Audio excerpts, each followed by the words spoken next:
Hello again everyone and welcome back to Reddit Aliens. I am John and as always, thank you so much for being here. A good topic? Let's do it. Serious. What are some places on Earth still unexplored because locals fear them? And what are they afraid of? Please remember to like, share, and subscribe. In South Africa, there's a cave system known as the Cradle of Mankind because the most Australopithecus remains have been found there. People are allowed to go on guided tours of the caves. At the bottom of the main cave, there's an underground lake or water system. The South African government has banned any diving or exploration of that lake. This is because years ago, a group of divers became trapped and ran out of air. I lived in the northern part of the Republic of Congo in a town called Imfondo. It was extremely remote, only accessible by boat or plane. There were many villages surrounding our city that were even more remote and only accessible by dugout canoe. One of these places was Lake Tele. The locals would talk about an animal or monster called Mokele Membe. In Lingala, the tribal language, it meant one who stops the flow of water. They basically thought it was a huge dinosaur that lived in the water there. They would describe it like we would a brontosaurus. They were terrified of where it lived because there were old legends that it would kill people with its eyes, and if anyone ate its meat, it would kill the whole village. It was hard to explore that part of the country because the people tended to avoid it. All throughout the world, whatever or wherever there are glaciers, there are crevasses, massive ones nobody even knows exists because they're under snow, ones that look like a small hole but open up into massive chasms you could never climb out of, etc. The fear, obviously, is never coming back out. An example of a really scary place full of them is near the base of Everest from the south side, the Khumbu Icefall. It's the start of a massive glacier, and it moves fast enough that it's constantly changing. People actually do climb over the top of it as part of the primary route to climb Everest, but actually going down into the crevasses is something you absolutely avoid. And even if you did go down and explore one day, a few hours later, everything could be very, very different. Not really unexplored, but in Japan there are many keyhole-shaped burial mounds. Many date back to the 3rd century, but with few exceptions, the government won't allow excavation. The catacombs under Paris. There are about 150 miles of maze-like tunnels under the city. Only a small portion gets toured by the public. People have ventured deep into them and would go missing for days. It's not unexplored per se, but plutonian at Hierapolis emits toxic gas intense enough to kill most living things in moments, and was assumed to be a gate to the underworld.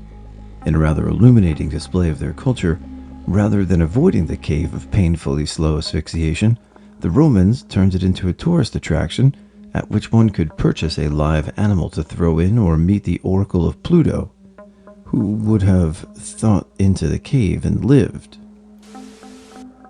Most of the world's blue holes are unexplored because they are effing dangerous. They are deep underwater sinkholes, hundreds of feet deep. One is over 900 feet deep that generally has a toxic layer of acid part of the way down. There's a huge sinkhole behind my old house in Kentucky. Kentucky is absolutely full of caves. Anyways, it has a river flowing at the bottom and through a tunnel, so there's 2 cave entrances that nobody in my neighborhood had the balls to go into. My mom's friend visited one day, and she's a geologist, so she's huge into caves and wanted to see. I brought her there to take a look. She basically glanced at it and was like, "F no, we'll die if we go in there." The current is very strong, and the rock surrounding it looked very eroded to her.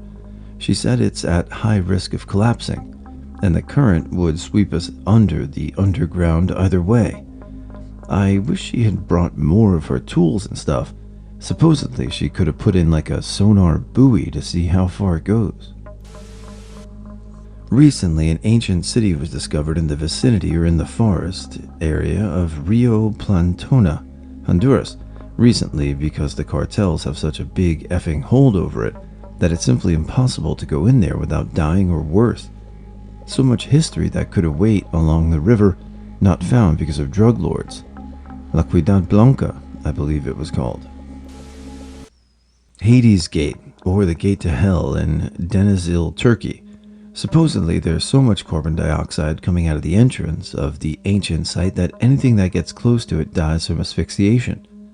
Scientists have determined, because this cave sits along a fault line, that the carbon dioxide filled it from an opening in the Earth's crust.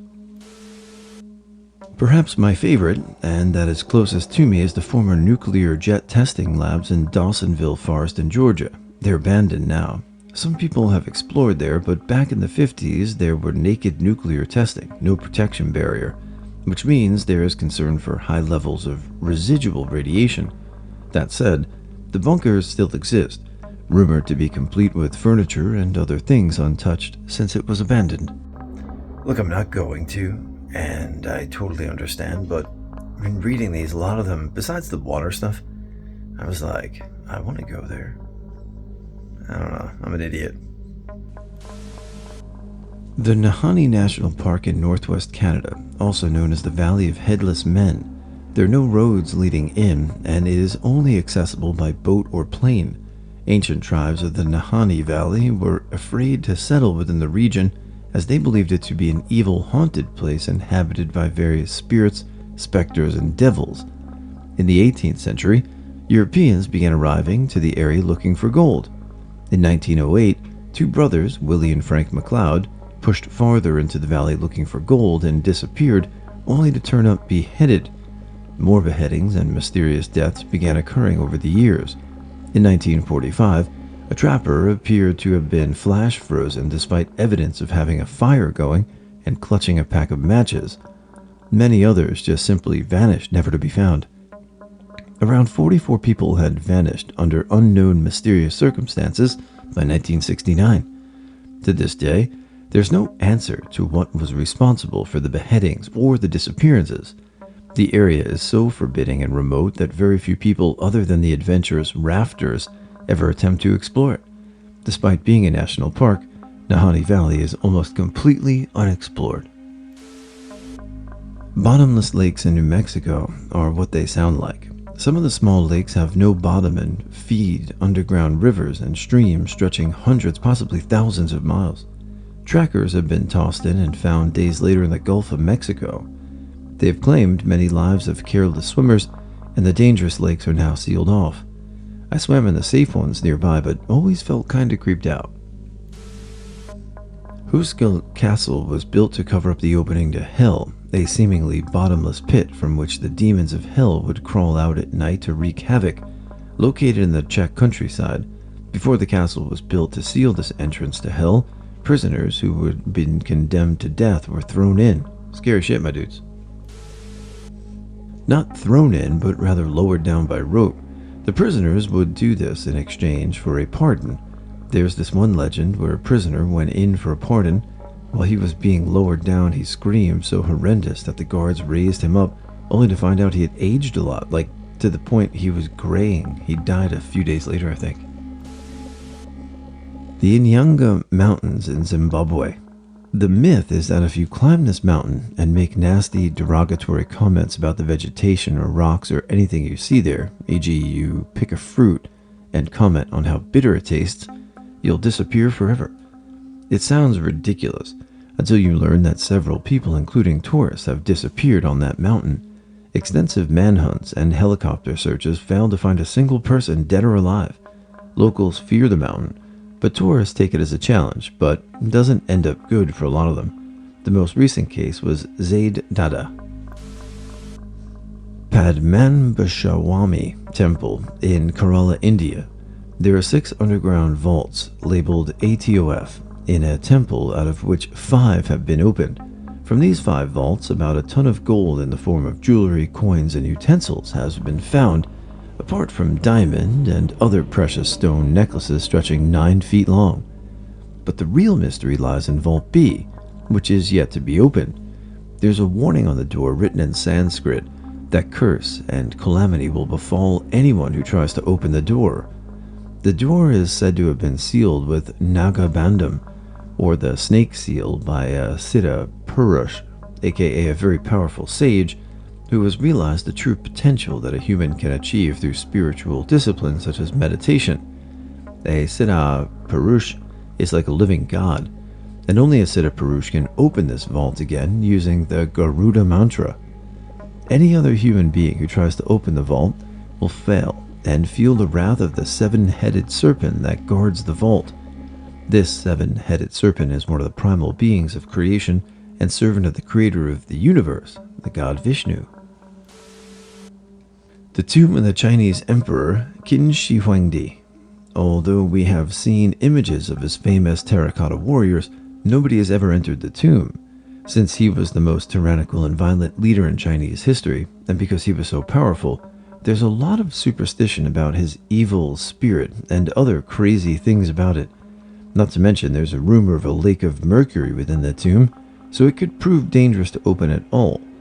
The Chinese government is not allowing the tomb to be opened and zealously restricts people from having access to the land surrounding the tomb. Just interesting. I'd really like to know what's inside, to be honest. The Darian Gap, a 100-mile gap in the Pan America Highway, covering terrain that includes Panama and Colombia, but is effectively governed by neither. Most of it is marshland with virtually no infrastructure. It is a wet cesspool of tropical disease and historically paramilitary groups. People do live in it in certain regions, and migrants traverse its more worn paths out of desperation, but it's virtually guaranteed to claim the lives of the careless. There's nothing of civilization or man's laws there. North Sentinel Island. Its inhabitants are one of the few, possibly one of the only peoples untouched by technology. They're also very violent and protective of their land against outsiders, attacking anyone who goes near. Local governments even decided they have jurisdiction to kill anyone who interferes with them to help preserve their pre-technology way of life. So no one goes there, except at their own risk. Because of this, it's impossible to explore the island properly, and even more unfortunately, learn about their incredible culture. The Strid is an unassuming body of water in Bolton Abbey, Yorkshire. It looks like a quaint little stream in a quiet countryside. It's so narrow you could pretty much hop across. Don't fall in though, because there's more than meets the eye. Just below the surface are deep underwater caverns and churning currents. You'll be swept below and vanish underground and underwater. Your remains will never be found. Morgan Island, aka Monkey Island, the 4,500-acre island off the coast of Beaufort, South Carolina, south of Charleston, is off limits due to a colony of monkeys living there who are infected with herpes. The 1,400 of them, research animals, were relocated there in 1979 and have apparently thrived. There's this island close to India, just kidding. La Cueva de los Teos, a cave system in Ecuador that has been explored before but not fully due to religious reasons, superstitions from the Aboriginals, and because the Ecuadorian government for some reason has it practically off limits to anyone, instead giving permission to explore a smaller cave system that is connected to the former, but it's not the real one.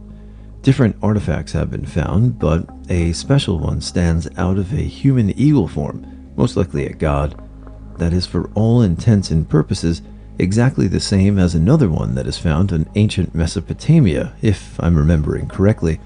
Weird, considering that ancient cultures didn't have any sort of contact with each other. That, plus gold and scripts, the normal Indiana Jones stuff. Oh, and Neil Armstrong was once there as part of one of the expeditions in the 70s.